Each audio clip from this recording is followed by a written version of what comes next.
It was a rainy Tuesday evening when Emily Carter dialed 911, her voice trembling as she reported her mother, Lorraine Carter, missing. The 68-year-old woman had not been seen for 2 days, and Emily insisted that something wasn't right. "She's always careful, always punctual. She wouldn't just disappear like this," Emily told the dispatcher, clutching the phone as if it were her only lifeline. Police arrived promptly, canvassing the small suburban neighborhood of Riverton. Lorraine's neighbors described her as quiet but friendly, the type of person who tended her rose garden meticulously and waved to passing cars. Nothing in the community hinted at danger. Detective Laura Benson, assigned to the case, examined the Carter household with a trained eye. The front door was locked, the kitchen immaculate, and her mother's car still parked in the driveway. But in the living room, she noticed something odd, a faint, musty smell coming from beneath the floorboards. Benson frowned.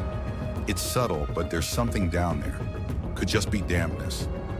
Or something else," she murmured to her partner, Officer Mark Stevens. Emily's face had gone pale. "Down? Where?" she asked, a chill running through her voice. The officers didn't answer immediately. They had learned over years of investigation that the initial hours of a missing person report often held the most critical clues. Every creak, every shadow, every detail mattered. As the days turned into weeks, the case went cold.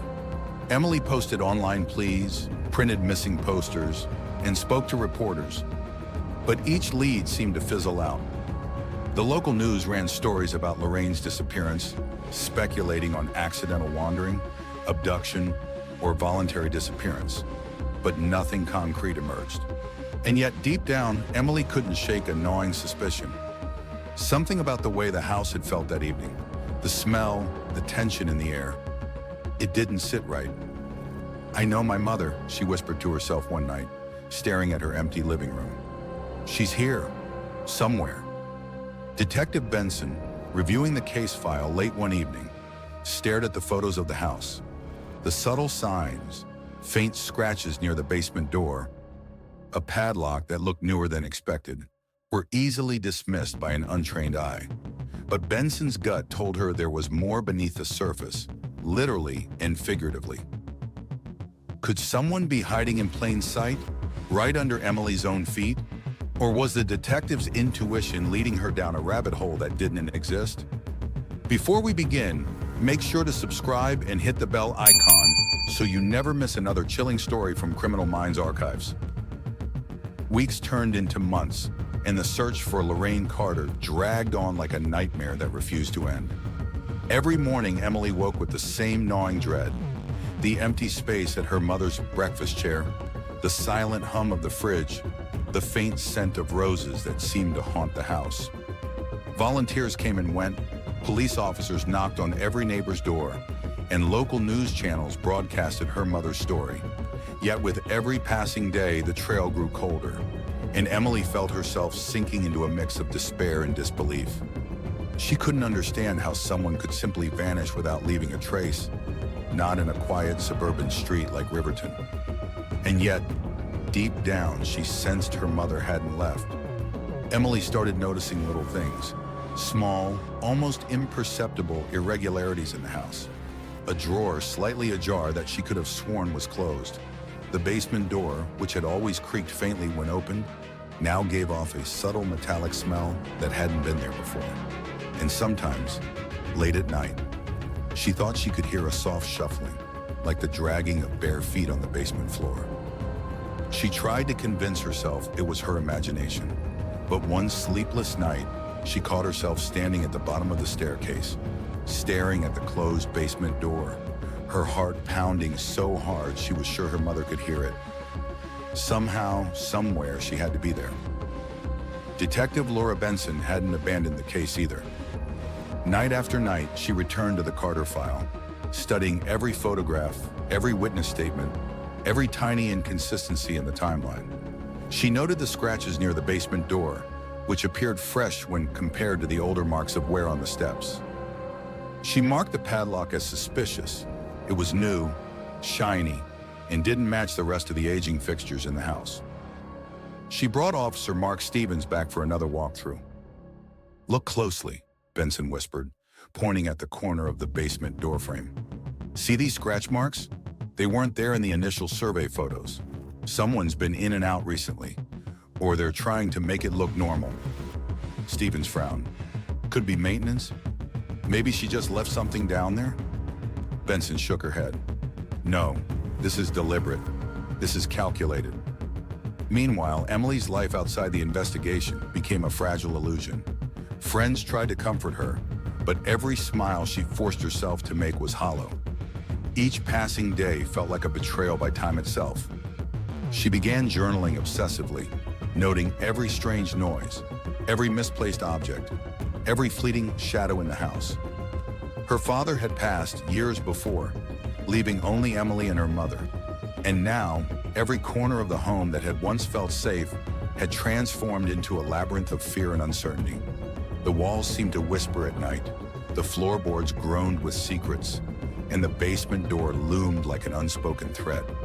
Emily's nights were plagued by dreams, terrifying visions of her mother, eyes wide with panic, screaming silently from a dark, suffocating space. Sometimes she would wake up drenched in sweat, convinced she had heard faint tapping beneath her bedroom floor. Yet months of dead ends had not broken Detective Benson's resolve either. She began revisiting old leads that had been dismissed, contacting repairmen who had serviced the house, reviewing utility bills, even re-interviewing neighbors.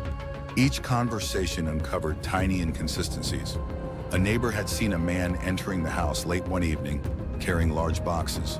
A delivery driver remembered a package left at the side door that Emily had no recollection of receiving. One evening, Benson sat in her office reviewing the basement layout on the Carter home floor plan. She traced the faint outline of a possible hidden space. It was unconventional, almost impossible. Basements weren't usually modified without permits, but if someone wanted to hide a person, it could be done. She leaned back, eyes narrowing. What if she's been here all along, and no one noticed? Emily's intuition and Benson's methodical investigation were converging, slowly but surely, and yet the case remained frustratingly opaque. Every day without answers was a day filled with doubt and fear. Could a person truly be alive in her own home for months, hidden in plain sight? The thought was unbearable, but neither Emily nor Benson could shake it. As the investigation stretched on, the neighborhood grew uneasy. Whispers circulated. The Carter house. It feels wrong. Some neighbors admitted feeling watched, uneasy when passing the home. Emily's friends, once supportive, now avoided the house, claiming it carried a strange energy. But Emily refused to leave. She couldn't.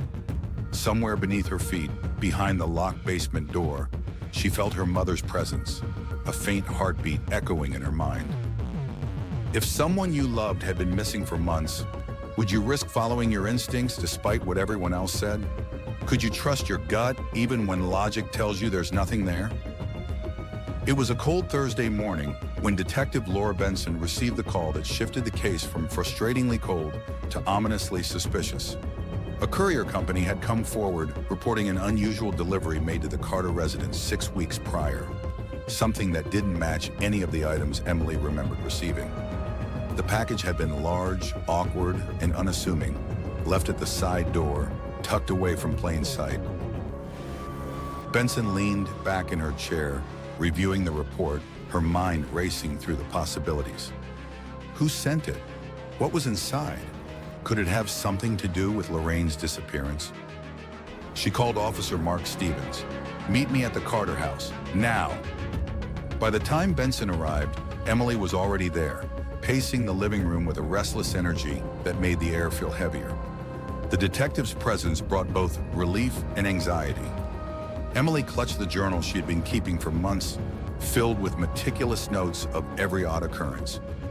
"I got a call," Benson began, her voice low but urgent.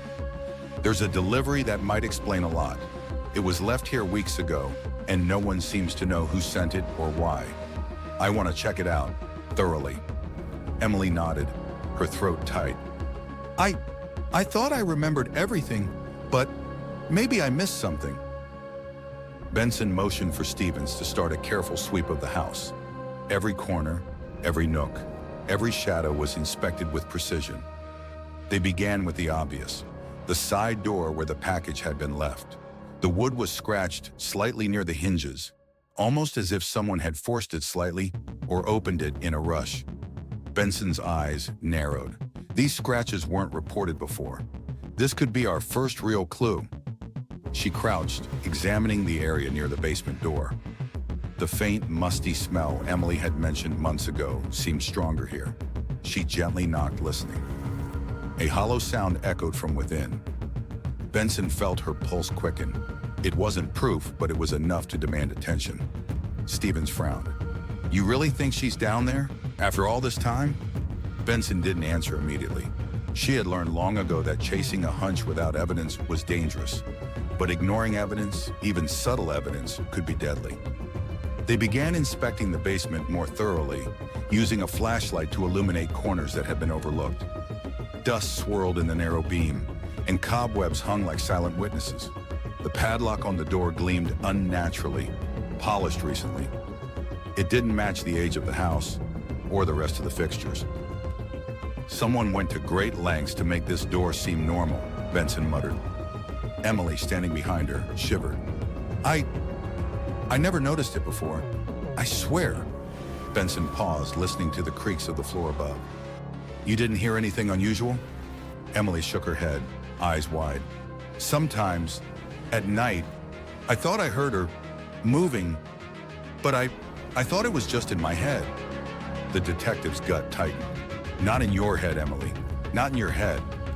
Benson instructed Stevens to call in a structural engineer and a locksmith. They needed to determine if the basement had been modified. Secret compartments, hidden doors, anything that could conceal a person for weeks. While waiting, she turned her attention back to the house. Every detail mattered. The way the curtains were drawn, the faint smudges on the walls, the unusual wear patterns on the steps. Then came the small but unmistakable clue, a smudge of something dark near the corner of the basement wall. It was subtle, almost invisible, but when Benson leaned in closer, she noticed it was smeared in a pattern that suggested movement.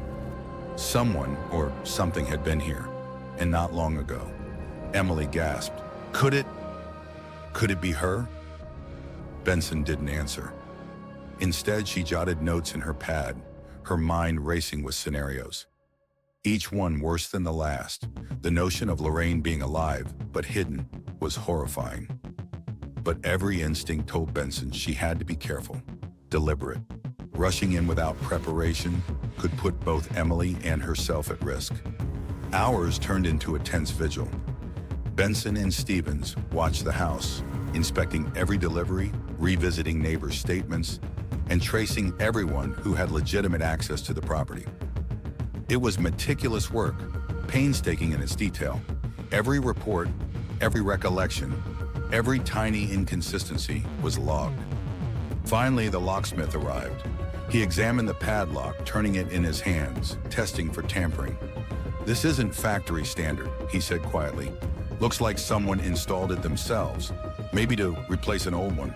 Whoever did this wanted control, wanted secrecy." Benson's eyes met Emily's. "You understand now why this feels wrong, right?" Emily swallowed hard, tears welling. I can't believe it. I didn't want to think it, but she's been here all this time?" Benson nodded grimly. "That's what we need to find out, and we're going to." But even as hope flickered in Emily's chest, fear gnawed at her from the inside. Who would do this? How could someone be hidden in their own home? The questions hung in the air like a dense fog, thick with dread. As night fell, Benson's team prepared for a controlled entry into the basement. Cameras were set up, flashlights tested, tools ready. Every precaution mattered. Months of frustration, dead ends, and subtle clues had led to this moment. And yet the weight of the unknown pressed heavily. What would they find behind that door? If you were Detective Benson, would you have followed this hunch or waited for more concrete evidence? Could ignoring a single clue put someone's life in danger? The night air was heavy with rain as Detective Laura Benson crouched at the foot of the basement stairs. Flashlights cut through the darkness, reflecting off the polished padlock. Every instinct screamed caution. After months of dead ends, this could be nothing, or it could be everything. Benson took a deep breath. "Stevens, tools ready?" Mark Stevens nodded, his jaw tight. "All set. Just brace yourself." She studied the door. Scratches marred the wood, small but deliberate. Someone had used this entrance repeatedly, enough to leave a subtle pattern, but careful enough not to draw immediate suspicion. The new padlock screamed control, secrecy, and calculation. Benson's hand hovered over the lock. Her heart pounded, not from fear, but anticipation. If she's here, we have to be ready. The locksmith worked quickly, a metallic click echoing in the stillness. The lock swung open. Benson glanced at Stevens, then at Emily, who had crept closer, clutching her journal like a shield against reality. "Ready?" Benson whispered. Emily nodded, though her face was pale, lips trembling. I think so." As the basement door creaked open, Emily's stomach twisted. A wave of musty, damp air hit her face. Memories of her mother's scent, faint, floral, almost sweet, pushed at the edges of her fear. She gripped Benson's arm, heart hammering, mind racing with questions. What if it's too late? What if she's gone? The stairs descended into darkness, uneven and cold. Every step creaked beneath Emily's weight. Shadows stretched across the walls, distorted by the flashlight beams. She swallowed, forcing herself to focus. Her mother had always been strong, careful, resilient. But even as she thought this, a small, nagging thought whispered, who could keep her hidden here? The basement was tight, narrow, the ceiling low, lined with shelves that seemed ordinary at first glance. But then Benson noticed it, a section of wall that looked slightly different, faint seams in the wood, almost invisible under the dim light. "Here," she murmured, kneeling. Her gloved hands traced the edges. There, it gave slightly under pressure, a panel hidden from casual view. Emily gasped. "Oh my God, it's here, isn't it?" Benson nodded. "Stay back. Let's do this carefully." She signaled to Stevens, and together they carefully pried open the panel. A cold draft escaped, carrying the unmistakable scent of human presence, mingled with damp earth. Benson's heart raced, but her expression remained calm, trained. Emily's knees shook as the panel gave way. Inside she saw it, a small, claustrophobic space, barely large enough for a person to sit upright. And there, her mother, Lorraine Carter, gaunt, frail, hair tangled, eyes wide but alive. "Mom!" Emily screamed, rushing forward, but Benson held her back gently. "Slowly, Emily. We need to make sure it's safe." Lorraine's eyes filled with recognition, a faint flicker of hope breaking through the horror etched into her face. "Emily, my baby," she whispered, voice hoarse, barely audible. Emily's knees buckled. Tears streamed down her face as she pressed herself against her mother. I knew you were here." Benson crouched beside the opening, taking stock of the situation. Lorraine was alive, but for how long had she endured this? The space was wretched, a makeshift prison beneath her own home. Food scraps, tattered blankets, and a nearly empty water jug told the story of months spent in captivity. Benson's eyes scanned the rest of the basement. Subtle modifications, hidden behind shelving units, suggested careful planning. Someone had known exactly how to keep Lorraine hidden, close yet completely invisible to the outside world. She documented every detail, taking photos and making notes. Who would do this? How could someone keep a person alive here for months without anyone noticing? Emily helped her mother out of the hidden space supporting her frail frame. Lorraine shivered violently, weak but conscious. Emily whispered reassurances, her voice breaking. "We've got you now, Mom. You're safe." Lorraine's lips trembled.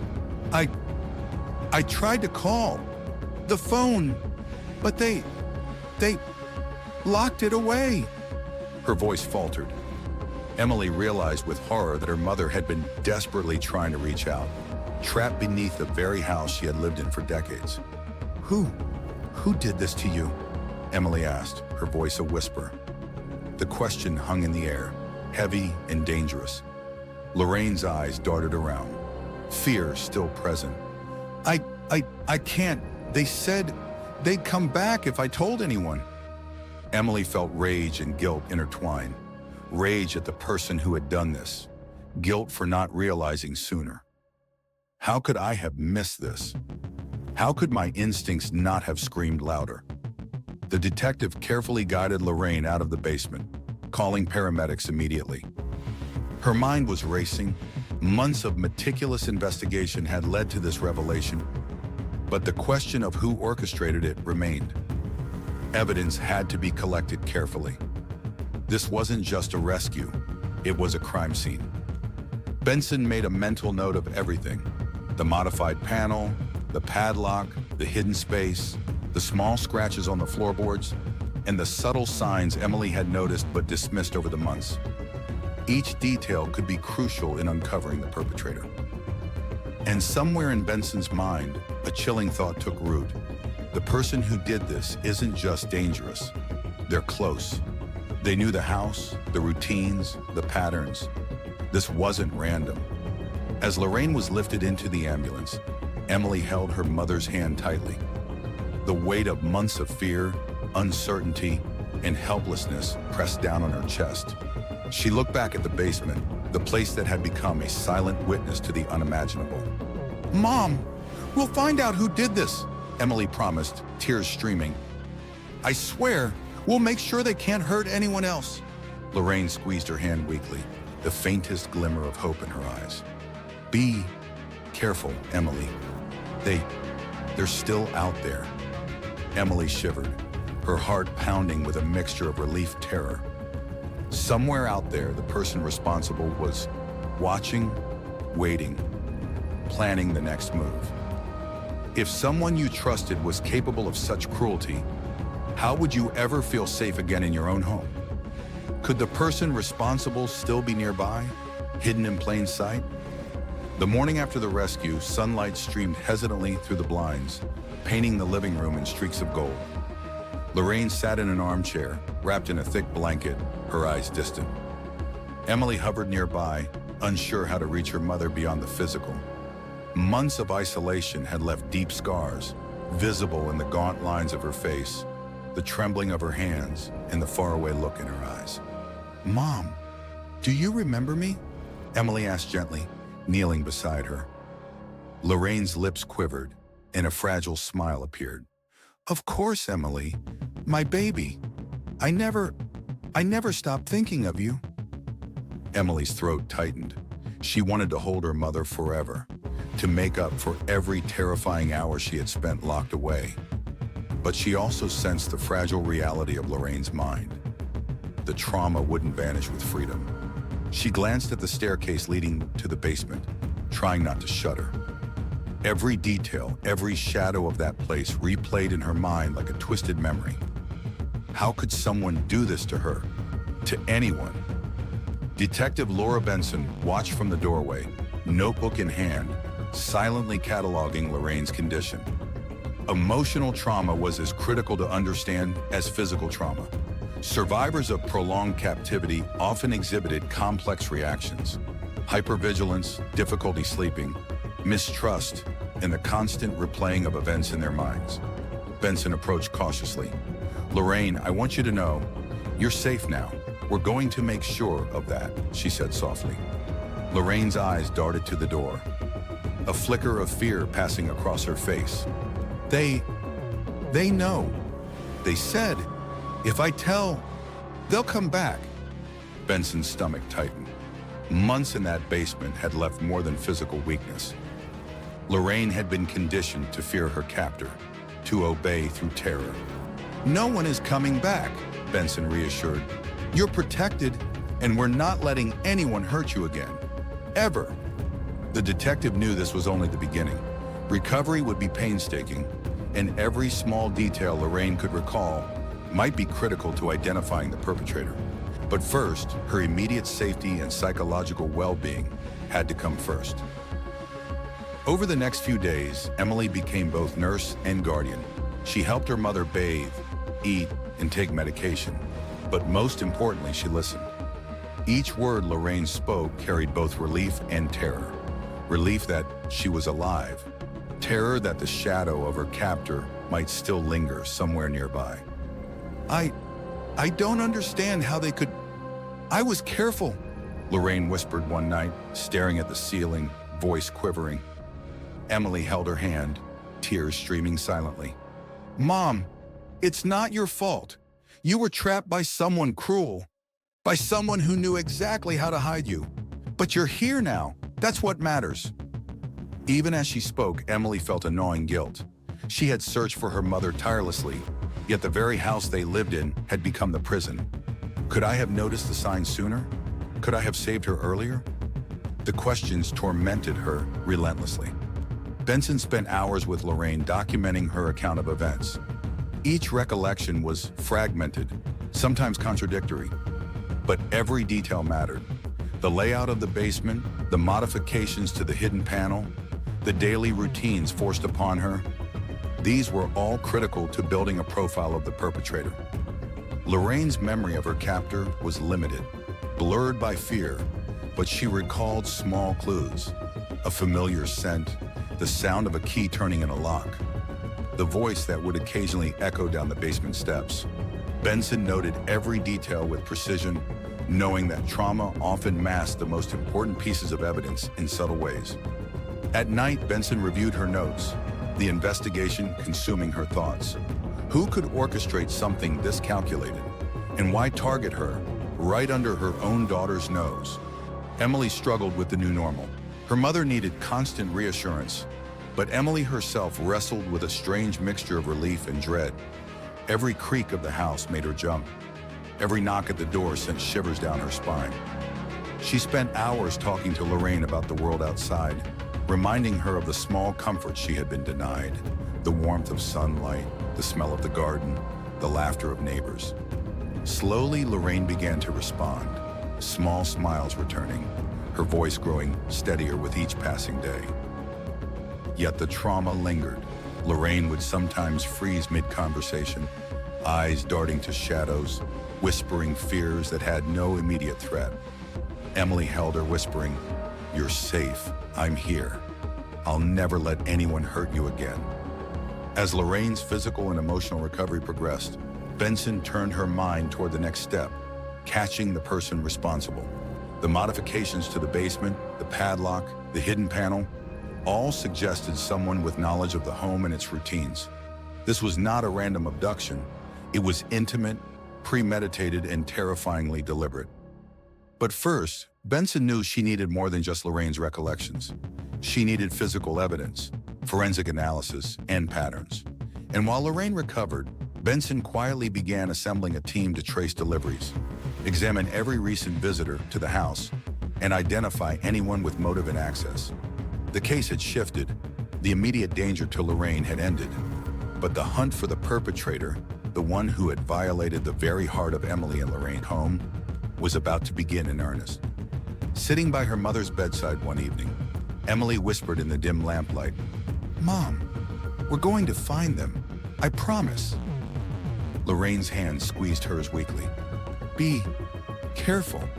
Emily, they're clever, and they know we're looking." Emily felt a shiver run down her spine. Even in the safety of her living room, with her mother alive and sound, the shadow of the captor lingered. Somewhere out there, someone had planned every detail of her torment, and now we were looking back at them. If you were Emily, would you have been able to focus on helping your mother recover while also preparing to hunt down the person responsible? Could the perpetrator still be watching, waiting for a misstep? Detective Laura Benson sat in the dimly lit conference room, reviewing every piece of evidence collected over the past months. The case had grown increasingly tangled. Everything pointed to someone who knew the Carters intimately. The hidden basement modifications, the knowledge of Lorraine's routines, even the subtle signs of manipulation in her captivity, all suggested a trusted hand. Benson traced every visitor, every neighbor, and even family friends. It wasn't until she re-examined the deliveries to the house and the subtle inconsistencies in Emily's cousin's behavior that a chilling possibility emerged. It couldn't be, could it? She leaned back, exhaling slowly. Months of investigation, endless interviews, and meticulous analysis had led her here. The person closest to Emily, someone who had been welcomed into the Carter home countless times, was now her prime suspect. Emily had begun to regain a sense of normalcy with her mother. Lorraine was eating better, sleeping more soundly, and even ventured out into the garden for short periods.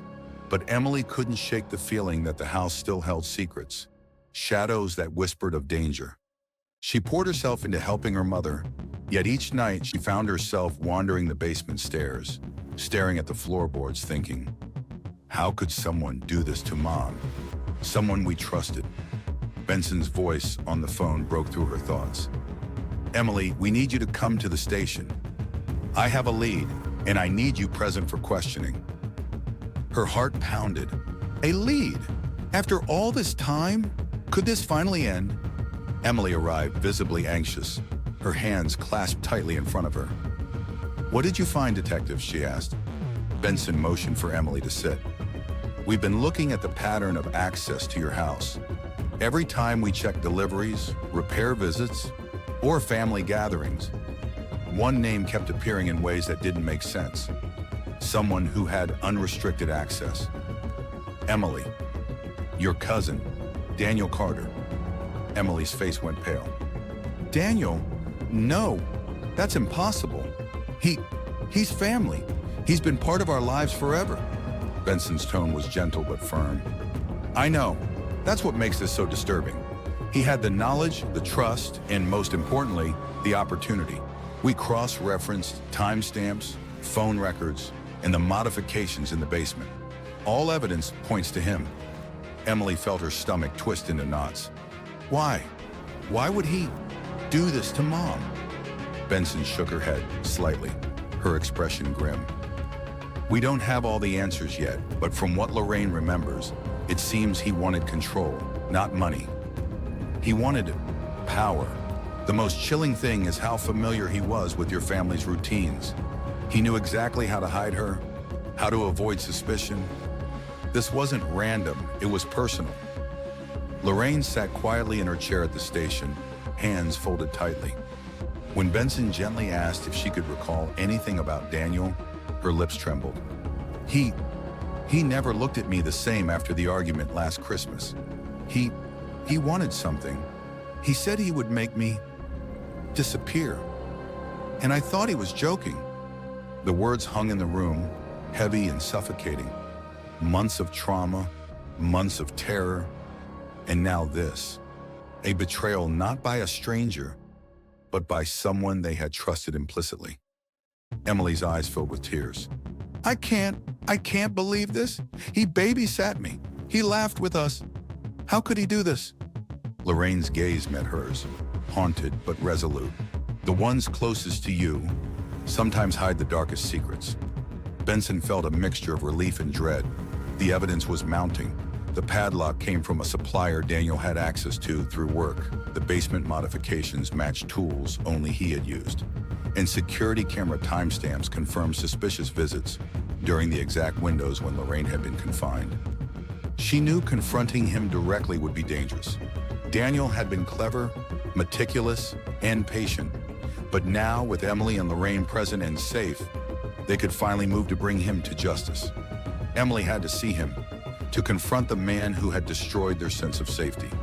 Sitting in the interrogation room, Daniel appeared calm, almost smug. Daniel, how could you? Emily's voice broke. She's your own aunt. You kept her locked in her own basement for months. He didn't flinch. She needed to learn her place. Your family, all of you, needed a lesson, he said coldly. Emily felt a rage she had never known. All those nights, all those fears, and this man, someone we loved, had orchestrated it. Lorraine's trembling voice echoed in her mind. The ones closest to you sometimes hide the darkest secrets. Benson watched as Daniel's facade crumbled under mounting evidence and emotional confrontation. He eventually confessed, his motives rooted in envy and obsession, fueled by resentment toward the Carter family's stability and success. The meticulous planning, the cruel manipulation, it was all designed to assert control over the family he claimed to love. The case, horrifying as it was, finally reached a resolution. Daniel was taken into custody, and the Carters could begin the slow process of reclaiming their lives. Back at home, Emily held her mother close. The house no longer felt like a prison, but the memories lingered. Every creak, every shadow reminded them of what had happened, but also of their survival. "I'm alive," Lorraine whispered, clutching Emily's hand. "We're alive, and we'll get through this. Together." Emily nodded, tears streaming. "We survived, and we'll make sure no one ever hurts us like that again." Could someone so close to you ever hide such darkness? How well do we truly know the people around us? And if you were in Emily's place, would you be able to forgive or even face the betrayal of someone you trusted implicitly? Before we end, remember to subscribe and hit the bell icon so you never miss another chilling story from Criminal Minds Archives.